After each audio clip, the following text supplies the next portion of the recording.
নমস্কাৰ সকলোকে স্বাগতম জনাইছোঁ মোৰ অন্য এটা ভিডিঅ'লৈ। আজি হৈছে কাতি বিহু সকলোকে মই হিয়া ভৰা শুভেচ্ছা জনাইছোঁ। আৰু আজি আমি আহিলোঁ ঘৰলৈ বুলি ক'লে আপোনালোকে ভাবিব নহয় ক'ৰ ঘৰলৈ গৈছে। আমাৰ ঘৰ হৈছে শিৱসাগৰৰ নামটিত আৰু থাকোঁ যোৰহাটত। সেইকাৰণে আজি কাতি বিহু বুলি ঘৰলৈ আহিছোঁ আৰু আপোনালোককো আৰু শুভেচ্ছা জনাইছোঁ বিহুৰ। আজি এতিয়া ওলাই আহিছোঁ অকণমান পিছবেলা পথাৰৰ ছাইডে অলপ পথাৰখন চাবলৈ বুলি আহিলোঁ। আৰু ৰুই থৈ গৈছিলোঁ বাৰু মই পথাৰত, সেইকাৰণে ভাবিলোঁ আৰু এতিয়া বিহুত এনেও পথাৰলৈ আহিয়ে কাতি বিহুত ধান চাবলৈ, সেইকাৰণে আহিছোঁ আৰু ধান চাবলৈ। চাওকচোন কিমান ধুনীয়া লাগিছে পথাৰখন, চাৰিওফালে সেউজীয়া দেখিছে।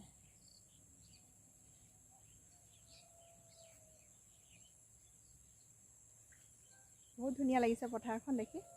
আৰু আমাৰ পথাৰ ওচৰতে আৰু এইখিনিতে ঘৰ। আৰু এইফালে আমাৰ দেহা আহিছে, আমাৰ এজনো আহিলে পথাৰ চাম বুলি। খেতিয়ক আকৌ নহয় দেই, খেতি কৰাই নাই আৰু আমিহে আহিছোঁ। আৰু সেয়া আমাৰ এইফালে পাহাৰটো ওলাই থাকে বাৰু, নগা পাহাৰ। আমাৰ ওচৰতে নগা পাহাৰটো। এই তামোল ইমান খাইছে, এনেকুৱা মানে ওচৰতে নহয় আৰু দূৰত দেখি অঁ ইমান ধুনীয়া লাগিছে। এইটো এটা পুখুৰী আছে পথাৰৰ মাজত। এতিয়া সন্ধিয়া হৈ আহিছে আৰু দেখিছেনে এইজোপা আমাৰ আমলখি গছজোপা দেখিয়ে নাপায় দেখোন।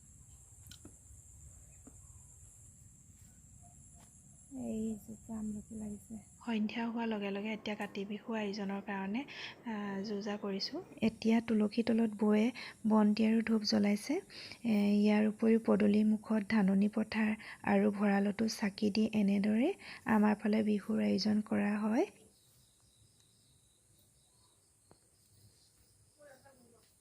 ইতিমধ্যে সকলো আহি আমাৰ ঘৰ পালেহি।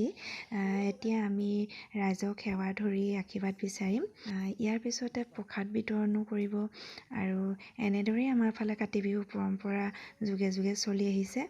আৰু সকলোৰে নিয়মবোৰ বেলেগ বেলেগ বাৰু, আপোনালোকৰ ফালে কেনেকুৱা নাজানো। গাঁৱৰ এই পৰিৱেশে সঁচাই অতুলনীয়, ক'বলৈ ভাষাই নাই। আজিলৈ ভিডিঅ'টো ইমানতে সমাপ্ত কৰিছোঁ। পুনৰবাৰ সকলোকে কাতি বিহু আন্তৰিক ওলগ জনালোঁ। ধন্যবাদ।